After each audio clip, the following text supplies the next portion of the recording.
Hello, my dear students and parents. Welcome to our Math Planet channel. मंथन प्रज्ञाशोध सामान्य परीक्षा सराव प्रश्नपत्रिका संच इयत्ता 6वी विषय गणित यामध्ये विषय गणिताची प्रश्नपत्रिका क्रमांक 10 आज आपण सॉल्व करणार आहोत. यापूर्वी या प्रश्नपत्रिकेचा पहिला पार्ट म्हणजे प्रश्न क्रमांक 26 ते 50 आपण सॉल्व केलेले आहेत. ते जर तुम्ही पाहिले नसतील तर या व्हिडिओच्या डिस्क्रिप्शन बॉक्समध्ये त्याची लिंक दिली जाईल, तिथे टच करून तुम्ही पहा किंवा चॅनलच्या प्लेलिस्टमध्ये इयत्ता 6वीचे सर्व व्हिडिओज आपण सेव्ह केलेले आहेत, तिथे जाऊन सुद्धा तुम्ही पाहू शकता.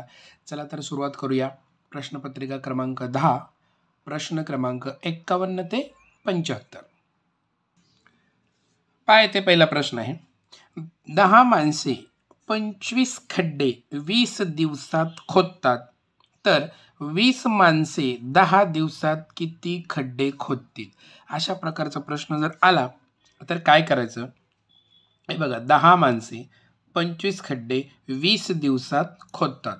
काय करायचं? याचा सरळ सरळ गुणाकार करून घ्यायचा, बिलकुल जास्त टेन्शन घ्यायचं नाही. बघा, 10 गुणिले 25 गुणिले 20 ह्याचा सरळ सरळ गुणाकार करून घ्यायचा.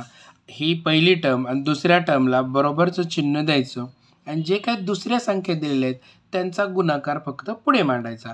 20 माणसे 10 दिवसात किती खड्डे खोदतील? कितीला आपण x मानायचं. इतकं ते सोपं आहे, लक्षात ठेवा. सरळ सरळ गुणाकार करायचा पहिल्या टर्मचा, म्हणजे पहिली जी कंडिशन आहे त्याचा, मध्ये बरोबर चिन्ह द्यायचं आणि ह्या राहिलेल्यांचा त्याच्यासमोर गुणाकार लिहायचा. जे विचारलेलं आहे तिथं तुम्ही एक्स किंवा इंग्रजीतलं कुठलं तरी लेटर वापरायचं. इतकं ते सोपं आहे.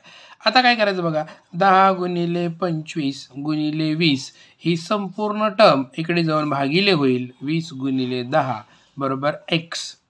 बघा, 20ला 20 गेले, 10ला 10 गेले, उत्तर किती आलं? 25. इतकं सोपं आहे ते. बघा, option number 3 is the right answer. आता 52 क्वेश्चन बघा. जर स्वातंत्र्य दिन शुक्रवारी आला असेल तर त्याच वर्षी शिक्षक दिन कोणत्या वारी असेल?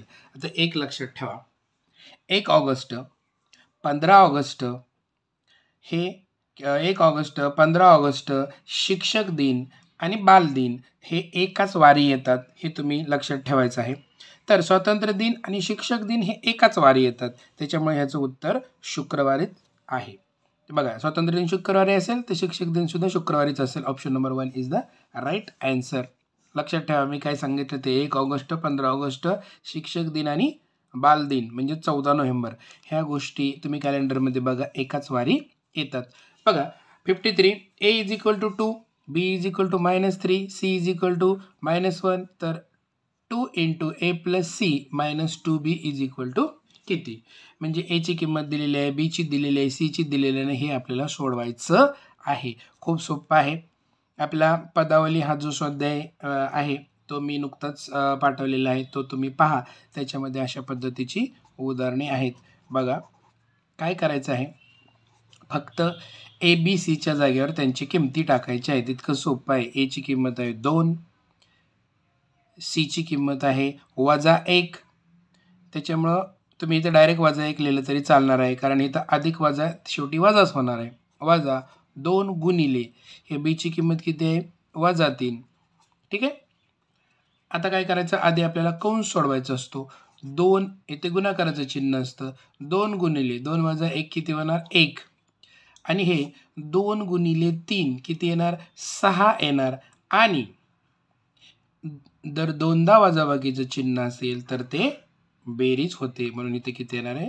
+6 अधिक 6 हा यांचा गुणाकार येणार आहे. आता 2 × 2 अधिक 6 किती झाले? 2 अधिक 6 8 हे जर उत्तर आहे. मग 8 कुठे आहे? तर ऑप्शन नंबर 2 मध्ये आहे. खूप सोपं होतं हे. Option number 2 is the right answer. ह्याच्यामध्ये फक्त एक लक्षात ठेवा की चिन्हाचा गोंधळ होऊ देऊ नका. समवेळा जर चिन्ह आलं गुणाकारात तर ते प्लस होतं, आणि ऑड म्हणजेच विषम वेळा आलं तर ते मायनसच राहतं किंवा ऋणच राहतं. इतकं सोपं ते लक्षामध्ये ठेवायचं आहे. पहा आता, x - 5 छेद 4 इज इक्वल टू 5, म्हणजे x वजा 5/4 बरोबर 5. कोणत्या तरी एकाच भाषेत आपण वाचूया. तर x बरोबर किती? आपला टार्गेट काय? एक्सची व्हॅल्यू काढायचं. हे खूप सोपं आहे. बघा मी तुम्हाला आधीच सांगितलंय पदावली हा ना प्रश्न आहे त्यातले 18 मार्काचे प्रश्न त्याच्यावरती येतात. त्याच्यामुळे त्याच्याकडे दुर्लक्ष करू नका. त्याचे 3ही स्वाध्याय आपण सोडवलेले आहेत. हे हातचे मार्क आहेत. काय करायचं? हा 4 इकडे जाऊन गुणिले करायचा. x - 5 is equal to 5 × 4. Therefore x - 5 is equal to 5 चौक 20. म्हणून x बरोबर हा 5 इकडे जाऊन अधिक होणार आहे. 20 + 5 किती येणार आहे? 25 हे उत्तर येणार आहे. त्याच्यामुळे 54चं उत्तर option number 2 is the right answer. चला 55 बघा. ही आकृती दिलेली आहे. ही आकृती रेषाखंडाची आहे म्हणजे सेगमेंटची आहे. सोबतच्या आकृतीतील P व Q या बिंदूंना रेषाखंडाचे टिंब बिंदू म्हणतात. आता हे जे आहेत ही रेषाखंडाचे अंत्यबिंदू असं त्याला बोललं जातं. म्हणजे इकडून जर सुरुवात केली तर हा शेवटचा बिंदू आणि या बाजूने जर सुरुवात केली तर हा शेवटचा बिंदू म्हणजे हे अंत्यबिंदू आहेत. ओके. अंत्यबिंदू कुठे आहेत? ऑप्शन नंबर 1 म्हणजे 55चं उत्तर ऑप्शन नंबर 1 आहे. पुढचा पहा. ज्या दोन संलग्न कोनाच्या असामायिक भुजा परस्पराचे विरुद्ध किरण असतात त्यांना टिंब म्हणतात. आता संलग्न कोन तुम्हाला माहिती असायला पाहिजे. संलग्न कोन म्हणजेच हे पहा अशा पद्धतीची एक रेष असते. इथून समजा निघालेला आहे परस्पर विरुद्ध किरण आणि त्याच्यामध्ये एक साईड दोघांमध्ये कॉमन असते म्हणजे एक बाजू दोघांमध्ये कॉमन असते. ह्याला संलग्न कोन म्हणतात. आणि प्रश्न काय सांगितलं आपल्याला? ज्या दोन संलग्न कोनाच्या असामायिक भुजा. आता ही सामायिक आहे आणि ह्या दोन असामायिक आहेत. ओके. परस्पराचे विरुद्ध किरण असतात. बघा परस्पराचे विरुद्ध किरण आहेत की नाही? तर त्यांना टिंब म्हणतात. आणि ह्या कोनांनाच आणखीन काय म्हणतात? रेषीय जोडीतील कोन म्हणतात. ओके. म्हणजे ह्यांच्या दोघांची बेरीज किती असते? 180 अंश असते. यांना रेषीय जोडीतील कोन असं म्हणतात किंवा पूरक कोन असं सुद्धा म्हटलं जातं. मग रेषीय जोडीतील कोन कुठे आहेत? अँगल्स इन लिनियर पेअर इंग्लिशवाल्यांसाठी. म्हणजे option number 4 is the right answer. चला पटकन पुढचा घेऊया. सोबतच्या आकृतीत रेषा L समांतर रेषा M.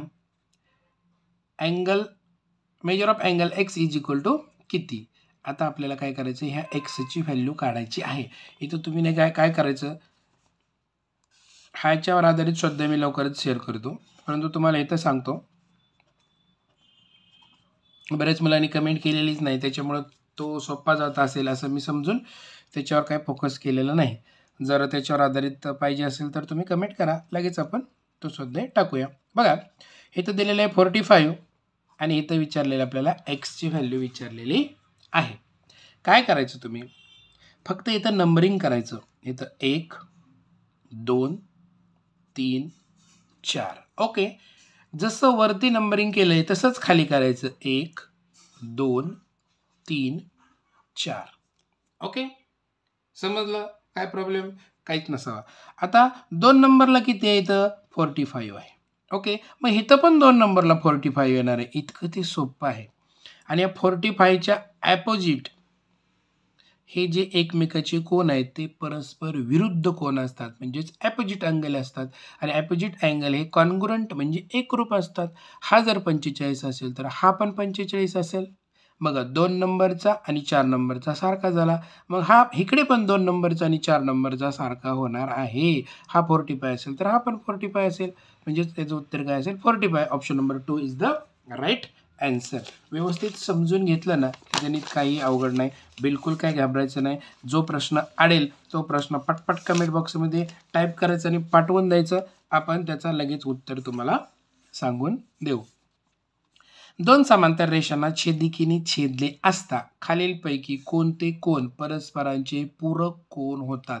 आता पूरक कोन म्हणजे काय? की ज्या दोन कोनांच्या मापांची बेरीज 180 अंश असते त्यांना एकमेकाचे पूरक कोन म्हणतात. आता 2 समांतर रेषांना ओके एका छेदिकेने छेदले असता छेदलं कोणते कोन परस्पराचे पूरक कोन असतात? आता जर इथं बघितलं ना तर ह्या कोनांची बेरीज काय असते? 180 अंश असते. आणि ह्या कोनांना नाव काय आहे? आंतरकोन. ओके. इंटरनल अँगल्स असतात आणि त्यांची सम किती असते 180 म्हणजेच 180 आणि ज्यांची बेरीज 180 असते त्यांना पूरक कोण म्हणतात. म्हणजे हे आहेत अंतरकोन म्हणजेच option number 2 is the right answer. बघा 59 वाला चौरसाचे क्षेत्रफळ. आता इथं थोडंसं ॲडजस्ट करूया, तुम्ही समजून घ्या. चौरसाचे क्षेत्रफळ दिलेलं आहे आपल्याला. मग चौरसाचे क्षेत्रफळाचं सूत्र काय आहे? चौरसाचे क्षेत्रफळ बरोबर काय सूत्र आहे? बाजू वर्ग. ओके, इंग्लिशवाल्यांसाठी काय? Area of square is equal to side square. ठीक आहे. तर चौरसाचं क्षेत्रफळ दिलेलं आहे आपल्याला किती? 64x². हे तिथं टाकलं आपण. बरोबर काय? बाजू वर्ग. ठीक आहे. आता आपल्याला बाजू आधी काढायला लागेल. आपल्याला काय टार्गेट विचारले तर त्याची परिमिती किती. म्हणजे इथे एक चौरस काढूया म्हणजे सर्व प्रकारच्या मुलांसाठी ते व्यवस्थित समजेल. ओके, आपल्याला काय सांगितलं त्याचं? हे क्षेत्रफळ दिलेलं आहे ते मी लिहिलं आणि परिमिती विचारली. परिमिती म्हणजे काय? ह्या चारही बाजूंची बेरीज आपल्याला विचारली आहे. पण त्यासाठी आधी बाजू काढायला पाहिजे की नाही? मग ते पण बाजू काढून घेऊया. आता इथं काय सांगितलंय? बाजूचा वर्ग. ठीक आहे, आपल्याला फक्त बाजू पाहिजे म्हणजे आपल्याला ह्याचं वर्गमूळ काढायला लागेल. मग 64 कशाचा वर्ग आहे? 8चा. आणि x² कशाचा वर्ग आहे? xचा. म्हणजे वर्गमूळ काढला आपण. ओके, यांचं वर्गमूळ काढला, ह्याचं पण वर्गमूळ काढलं म्हणजे बाजू काय आली? 8x. मग आपण इथं 8x लिहिली. आणि चौरसाच्या बाबतीत जर एक बाजू, चौरसाच्या बाबतीत काय? सर्व बाजू सारख्या असतात. म्हणजे एक बाजू जर 8x असेल तर या सर्व बाजू ह्या 8x असणार आहे. आणि काय करायचं? या सर्वांची बेरीज करायची. बघा 8 चौक 32 किंवा 8 अधिक 8 अधिक 8 केलं तरी चालणार आहे. 8 चौक 32 आणि त्याला जोडायचा x. 32x म्हणजे option number 2 is the right answer. बेरजेमध्ये एक्सची बेरीज होत नाही असं चिटकून, गुणाकारामध्ये स्क्वेअर होतो. त्याच्यामुळं हे तर तुम्ही ह्या एक्सची बेरीज करत बसू नका, फक्त संख्येची बेरीज करायची आणि त्याला एक्स चिटकवायचा. Option number 2 is the right answer. चला पुढे 60वा क्वेश्चन आहे. खाली दिलेल्या स्तंभालेखात इयत्ता 6वीच्या विद्यार्थ्यांची एका आठवड्याची उपस्थिती दर्शवली आहे. त्याचे निरीक्षण करून प्रश्नांचे उत्तर द्या. विद्यार्थ्याची आठवड्याची सरासरी उपस्थिती किती? आता सरासरी उपस्थिती विचारलेली आहे. आता सरासरी म्हणजे काय? ॲव्हरेज. आणि सरासरी काढताना आपण काय करतो की जेवढ्या संख्या दिलेल्या आहेत तेवढ्यांची काय करतो? बेरीज करतो आणि त्या एकूण किती आहेत त्याला आपण काय करतो? भागतो. मग आता इथं काय काय दिलेले आहे पहा बरं. सोमवारी किती दिले आहेत? 40. सोमवारी दिलेले आहेत 40 आपण लिहून काढलं. अधिक मंगळवारी किती दिलेले आहेत? 50. अधिक बघा इथे हा सोमवार आहे, हा मंगळवार आहे आणि बुधवार आहे. बुधवारी किती दिले बघा? 40 आणि 45च्या मध्ये, 40 आणि 50च्या मध्ये म्हणजे तो असेल 45. अधिक गुरुवारी किती दिले बघा? 40. शुक्रवारी किती दिले बघा? 40 आणि 50च्या मध्ये म्हणजे 45. अधिक शनिवारी किती दिले? 50. ह्या सगळ्यांची काय करायची? आपल्याला बेरीज करायची. आता एकूण वार किती झाले बघा इथं? 1 2 3 4 5 6. 6च आहेत का? 1 2 3 4 5 6. मग काय करायचं आहे आपल्याला? ह्याला 6ने फक्त काय करायचं आहे? भागायचं आहे. इतकं ते सोपं आहे. यांची बेरीज करायची आणि 6ने भागायचं. चला आपण बेरीज करूया पटकन. जर बेरीज जर केली आपण बघा इथं इथे 5 आणि हे 5 10. हातचा इथं 1 येईल. हे 5 आणि 4 9 1 10.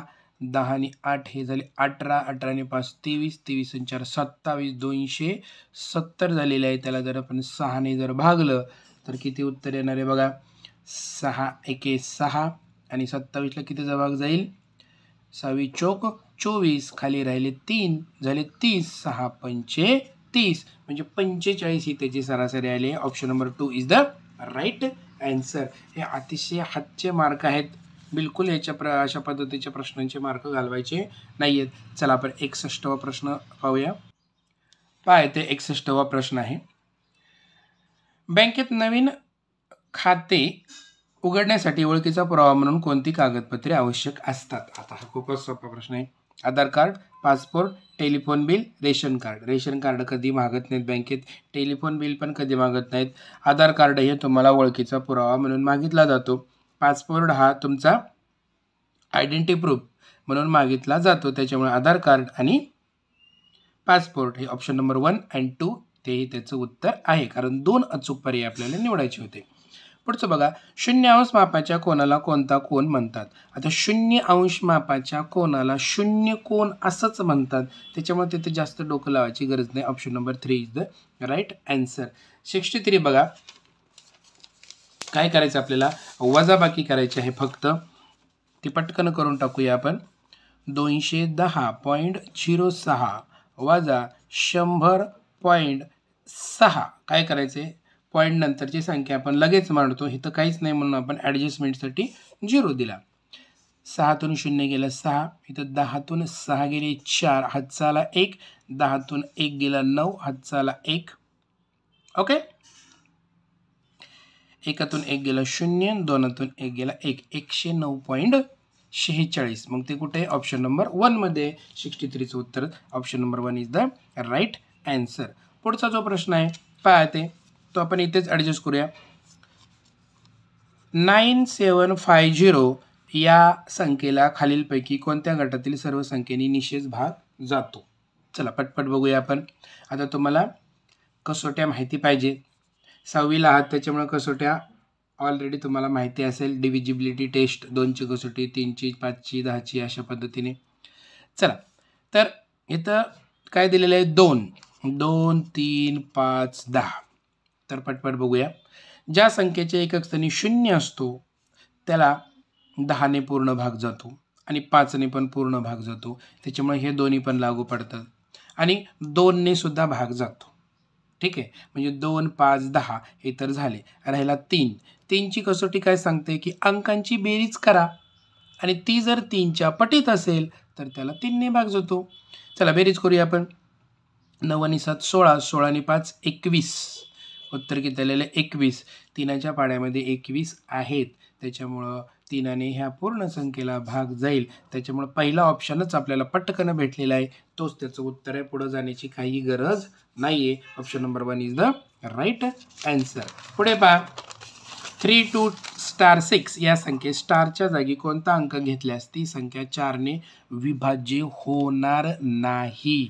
म्हणजेच लक्षात घ्या येते, ह्याचा अर्थ असा आहे की 4ची कसोटी लागू पडणार नाही, म्हणजे 4ने भाग गेला नाही पाहिजे. मग 4ची कसोटी काय बोलते की शेवटच्या ज्या 2 संख्या आहेत, युनिट आणि टेन्स प्लेसच्या, म्हणजेच एकक आणि दशक स्थानची अंक मिळून जी संख्या तयार होते त्या संख्येला 4ने भाग गेला तर त्या पूर्ण संख्येला 4ने भाग जातो. मग आता आपल्याला विभाज्य होणार नाही असं पाहिजे. मग आपण एक एक अंक घेऊन बघूया. इथे जर आपण 3 घेतला तर संख्या होणार आहे 36, त्याला 4ने भाग जातो, म्हणजे हा ऑप्शन नको. इथं जर 1 घेतला आपण तर संख्या होणार आहे 16, याला पण 4ने भाग जातो, त्याच्यामुळे हा पण ऑप्शन नको. 8, इथं जर 8 घेतला तर 86 होणार आहे, 86ला 4ने भाग जात नाही, त्याच्यामुळं हाच ऑप्शन आहे. Option number 3 is the right answer. पुढे तुम्ही 9 घेऊन बघा, 96ला 4ने भाग जातो, पूर्ण भाग. 4ने भाग जातो म्हणजे 4चा पाडा 40पर्यंत संपत नसतो, हे लक्षात घ्या. 4च्या पटीत म्हणजे 4ने पूर्ण भाग जातो. जनरली मुलांना वाटतं 4चा पाडा 40पर्यंत संपतो, असं काही नाही आहे, तो पुढे पुढे वाढतच जातो. पुढे बघा, option number 3 is the right answer झालेलं आहे. 66 बघा, 18/2 हे समीकरण तयार होण्यासाठी चौकटीतील योग्य पर्याय खालीलपैकी कोणता? आता हे तोंडी येणार आहे आपल्याला. 18/2चं उत्तर किती तर 9. ओके, मग खालीलपैकी कोणाचं उत्तर 9 येते एवढंच फक्त बघायचं आहे. 3 त्रिक 9, ऑप्शन नंबर 1 तर सापडला. 19 मधून 10 गेले 9, हे पण सापडलं. पुढचं बघायची काय गरज आहे का? बिलकुल नाही, कारण 2 अचूक पर्याय निवडायचे, दोन्ही पण सापडलेले आहेत. 66 झाला 1 आणि 2. पुढे बघा, एका पिशवीत काय आंबे होते? प्रत्येकाला 3 याप्रमाणे आंबे वाटल्यास ते 16 जणांना पुरतात, तर पिशवीत किती डझन आंबे होते? ठीक आहे, पाहिजे पिशवीत काय आंबे होते? प्रत्येकाला 3 याप्रमाणे आंबे वाटल्यास 16 जणांना पुरतात. म्हणजे 16 जणांना ते आंबे पुरतात, प्रत्येकाला 3 वाटले तर म्हणजे एकूण आंबे किती झाले? 16 त्रिक 48 आंबे झाले. आणि प्रश्न काय विचारले आपल्याला? पटकन 48 लिहायचं नाहीये, तर पिशवीत किती डझन आंबे होते? आता डझन म्हणजे काय? 1 डझन म्हणजे 12. मग 48ला 12ने भागायचं. 12 1 12, 12 चौक 48 म्हणजे 4 डझन आंबे होते. Option number 2 is the right answer. बघा पुढे 68. समीरकडे 15 पेरू आणि 1.5 डझन आंबे आहेत, तर पेरूंचे आंब्याशी असलेले गुणोत्तर किती? पेरू किती आहेत? 15. ओके. आणि आंबे किती आहेत? 1.5 डझन.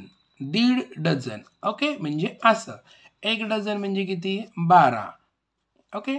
आणि हे अर्धा डझन म्हणजे किती? 6. 12 आणि 6 किती झाले? 18. म्हणजे त्याच्याकडे 18 आंबे होते. मग आता पेरूंचे आंब्याशी असलेले गुणोत्तर. आता पेरू सुरुवातीला बोललेलं आहे, त्याच्यामुळे पेरूला लिहायचं अंशस्थानी आणि आंब्याला लिहायचं छेदस्थानी. बघायला छोटा करा. 3 5 15, 3 सख 18. किती उत्तर आलं? 5/6 म्हणजे 5/6. आहे की नाही सोपं? 5/6. Option number 2 is the right answer. चला 69 बघा. एका अनाथाश्रमातील 500 मुलांपैकी 19% मुले दत्तक घेतली गेली, तर किती मुले दत्तक घेण्यात आली नाहीत? विद्यार्थी मित्रांना एक महत्त्वाचा सल्ला आहे, तुम्ही ना प्रश्न शेवटी व्यवस्थित वाचत जा. दत्तक घेण्यात आली नाहीत हे टार्गेट लक्षात घ्यायचं. त्याच्यामुळे नाही हा शब्द तुम्ही लिहून ठेवायचा, कारण हुशार जी मुलं आहेत ना ती 100% अशा प्रश्नात चुकतात. हा माझा आत्तापर्यंतचा अनुभव आहे. पेपर सोपा जातो, परंतु आल्यानंतर म्हणतो अरे हे मी वाचलंच नाही, आली नाहीत. असं काही करू नका तुम्ही. त्यामुळे तुम्हाला हा माझा एक सल्ला आहे. एका अनाथाश्रमातील 500 मुलांपैकी बघा मुलं किती होते? कोण? 500. 500 पैकी 19% मुलं काय घेतली? दत्तक घेतली. तर किती दत्तक घेण्यात आली नाहीत? आता 100% काम असतं. ओके. त्यापैकी 19% घेतली दत्तक. 19% काय गेली? दत्तक घेतली. मग किती मुलं दत्तक नाही घेतली? आधी यांची वजाबाकी करून घ्या. किती येणार आहे? 100 मधून 10 गेले 90, 90 मधून 9 गेले राहिले 81. म्हणजे 81% मुलांना दत्तक घेण्यात आलेलं नाही. हे झालं टक्केवारीमध्ये. मग काय करायचं आपल्याला? डायरेक्ट उत्तर काढण्यासाठी 500चा 81% काढायचा. टक्के म्हणजे छेद 100. 2 शून्याला 2 शून्य गेले. 5 एके 5 आणि 5 8 40. 405 हे त्याचं उत्तर आलेलं आहे. Option number 3 is the right answer. चला 70वा प्रश्न बघा आता. रामरावांनी 7 शेळ्या 24,780 खरेदी केल्या. काही महिन्यानंतर त्यांनी त्या शेळ्या किती रुपयांना विकाव्या? म्हणजे त्यांना 35% किंवा त्यापेक्षा जास्त नफा होईल. 2 अचूक पर्याय निवडा. पाहता येते. 7 शेळ्या किती रुपयांना खरेदी केल्यात? 24,780 रुपयांना काय केलेल्या आहेत? खरेदी केलेल्या आहेत. म्हणजे ही झाली त्याची खरेदी किंमत. ठीक आहे. काही महिन्यानंतर त्यांनी त्या शेळ्या किती रुपयांना विकाव्या? ओके. म्हणजे विक्री किंमत आपल्याला विचारलेली आहे. टार्गेट आहे विक्री किंमत. विकाव्या म्हणजे त्यांना 35% किंवा त्यापेक्षा जास्त नफा होईल. म्हणजे जो शेकडा नफा आहे तो आपल्याला दिलेला आहे 35. ठीक आहे. आता आपल्याला विक्री किंमत काढायची. शेकडा नफा दिलेला आहे आणि खरेदी किंमत दिलेली आहे. मग सूत्र काय आपलं? शेकडा नफा बरोबर नफा छेद खरेदी किंमत गुणिले 100. ठीक आहे. मग शेकडा नफा किती दिले आपल्याला? 35. नफा आपल्याला माहिती नाहीये. मग खरेदी किंमत किती आपली? 24,780. ठीक आहे. गुणिले 100. आता आपल्याला आधी नफा काढून घ्यायला लागेल. नफा काढून घेऊया आपण. पहा आता नफा काढून घेताना काय करायचं आपल्याला, हे 35 हे जे छेदस्थानी आहे इकडे जाऊन काय होईल, अंशस्थानी गुणिले होईल आणि हा जो 100 आहे तो काय जाईल, छेदस्थानी जाणार आहे. चला एका शून्याला हा शून्य गेलेला आहे. 5 दुने 10, 5 7 35.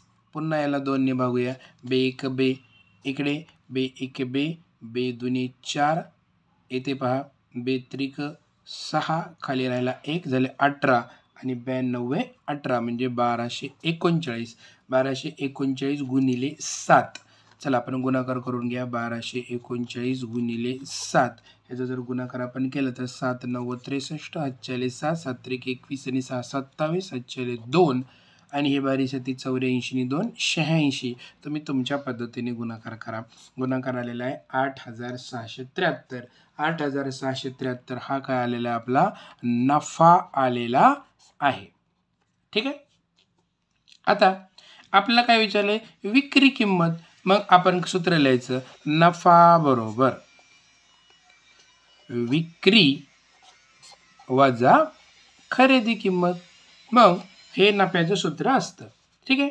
नफा किती, 8673 बरोबर विक्री आपल्याला विचारलेली आहे, वजा खरेदी किती दिलेले, 24,780. आता विक्री काढण्यासाठी हे मायनस आहे, इकडे जाऊन काय होणार आहे, ते प्लस होणार आहे.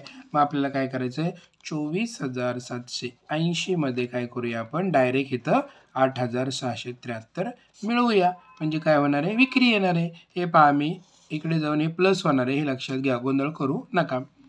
3 8 आणि 7 15, हातचाला 1 7 आणि 7 14, हातचाला 1 8 आणि 4 12 आणि 1 13, हातचाला 1 आणि 2 आणि 1 3, 33,453 रुपये काय येणार आहे, आपली विक्री किंमत येणार आहे. कधी, 35% नफा मिळवण्यासाठी. आणि प्रश्न काय आहे नीट समजून घ्या.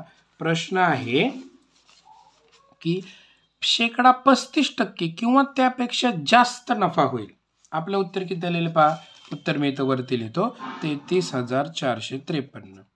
आता 35% नफा मिळवण्यासाठी आपल्याला 33,453 रुपयाला ते विकावा लागेल.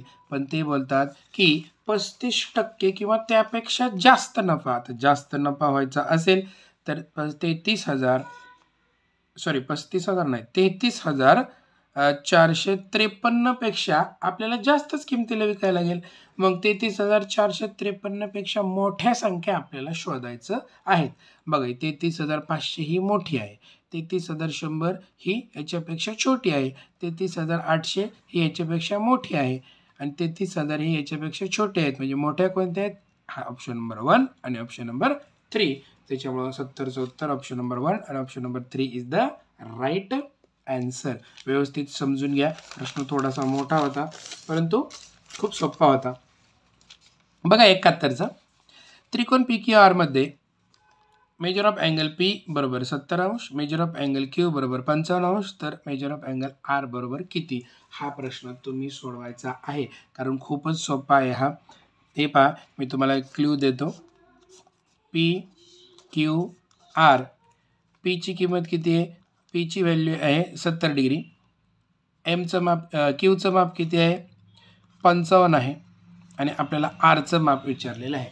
आता त्रिकोणाच्या तिन्ही कोणांच्या मापाची बेरीज 180 अंश असते. ठीक आहे. मग काय करायचं, तुम्ही ह्या दोघांची बेरीज करायची आणि 180 मधून वजा करायची आहे. जे येईल ते त्याचं उत्तर असेल ते कमेंट बॉक्समध्ये तुम्ही टाकायचं आहे. ओके. आता 72 बघा, 25 ही संख्या खालीलपैकी कोणत्या संख्यांची विभाजक आहे, 2 अचूक पर्याय निवडा. म्हणजेच ह्याचा अर्थ की 25 ने कोणत्या 2 संख्यांना पूर्ण भाग जातो हे आपल्याला फक्त शोधायचं आहे. खूपच सोपा प्रश्न आहे. मला वाटतं हा प्रश्न पण तुम्ही सोडवावा कारण खूप सोपा आहे की या खालीलपैकी कोणत्या ऑप्शनला 25 ने भाग जातो एवढंच फक्त शोधायचं आहे पूर्ण भाग. एक तर आपल्याला इथं स्पष्ट दिसतंय 4. चला मी एक सांगून दिला, दुसरा तुम्ही पहा आणि तो पण कमेंट बॉक्समध्ये टाका. आणि कमेंट बॉक्समध्ये टाकताना तुमचं नाव आणि शाळेचं नाव टाका, जेणेकरून आपला व्हिडिओ कोणत्या कोणत्या शाळेची मुलं पाहतात हे मला समजलं तर मला आणखीन कॉन्फिडन्स येतो. पुढे पहा, 2/5 म्हणजे खालीलपैकी किती? 2 अचूक पर्याय निवडा. आता कोणाला सोडवून उत्तर 2/5 येणार आहे एवढंच फक्त बघायचं आहे. आता 3/10 आहे, याला अतिसंक्षिप्त रूप होणार नाही, म्हणजे स्मॉलेस्ट फॉर्म होणार नाहीये, त्याच्यामुळे 2/5 हे त्याचं उत्तर येणार नाही. 40% 40% म्हणजे काय? छेद 100. चला ह्याला सोडवूया आपण. 0ला 0 गेला, 2 4, 2 10. 2/5 उत्तर आलं की नाही, म्हणजे ऑप्शन नंबर 2 तर आपल्याला सापडला. चला 60% म्हणजे 60/100. 0ला 0 गेला, याला छोटं करा. 2×6, 2×5 3/5 आलेलं आहे, म्हणजे हे नाहीये. ऑप्शन नंबर 3 हा नाहीये, 2 आपल्याला सापडलेला आहे. आता ऑप्शन नंबर 4 बघा. ऑप्शन नंबर 4 काय आहे? इथे लिहूया 6/15. ह्याला छोटं करा. कसं छोटं आहे? 3 ने छोटं होईल. 3 2 6, 3 5 15. 2/5 उत्तर आलेलं आहे. कोणाकोणाचं? ऑप्शन नंबर 2चं आणि ऑप्शन नंबर 4चं. तेच त्याचं उत्तर आहे, हे लक्षात घ्या. 2 गोल करायचे तर येथे पण लक्षात घ्या. 74 बघा. खालील आकृतीत दिलेल्या त्रिकोणाचे लेखन कसे कराल? 2 अचूक पर्याय. आता हे खूपच सोपं आहे. पहा, त्रिकोण ABC असं वाचू शकतो, 100% वाचू शकतो, हे बरोबर आहे. पुढे पहा, त्रिकोण ACB हे पण बरोबर आहे. म्हणजे 2 तर सापडले, पण चुकीचे कसे आहेत ते पण पहा. BCB असं काय आपण वाचू शकत नाही. ABA म्हणजे इथं Cला गाळलेलं आहे, त्याच्यामुळे हे पण वाचू शकणार नाही, म्हणजे चुकीचे आहेत. खूपच सोपा प्रश्न आहे, अगदी 2री-3रीच्या मुलांसारखा प्रश्न आहे. ऑप्शन नंबर 1 आणि option number 2 is the right answer. आणि जो शेवटचा प्रश्न आहे तो, सोबतच्या पंचकोनाच्या लगतच्या बाजू कोणत्या? 2 अचूक पर्याय निवडा. आता लगतच्या म्हणजे कोणत्या? शेजारच्या 2 शेजारी असतात, हे लक्षात ठेवा. AE बघा, इथं AE आणि ED बघा, AE आणि ED ह्या लगतच्या बाजू आहेत, म्हणजे हा ऑप्शन नंबर 1 तर आपल्याला सापडला. AE आणि BC बघा, इथं AE आणि डायरेक्ट BC म्हणजे या दोन्हीपैकी एकही ऑप्शन घेतलेलं नाही, त्याच्यामुळे ही लगतची बाजू नाही आहे. AB आणि BC हे बघा एकदम चिटकून आहेत, त्याच्यामुळे हे शेजारी आहेत, त्याच्यामुळे तिसरा आणि पहिला बरोबर आहे. चौथा पाहूया. बाजू CD आणि AE यांचा काही संबंध नाही, हे काय शेजारच्या बाजू नाही आहेत, लगतच्या बाजू नाहीत, त्याच्यामुळे ऑप्शन नंबर 1 आणि option number 3 is the right answer. आशा करतो की यातील सर्व कन्सेप्ट तुम्हाला छानपैकी कळालेले असतील. व्हिडिओ आवडला तर लाईक करा, शेअर करा आणि चॅनलला सबस्क्राईब करायला विसरू नका. धन्यवाद.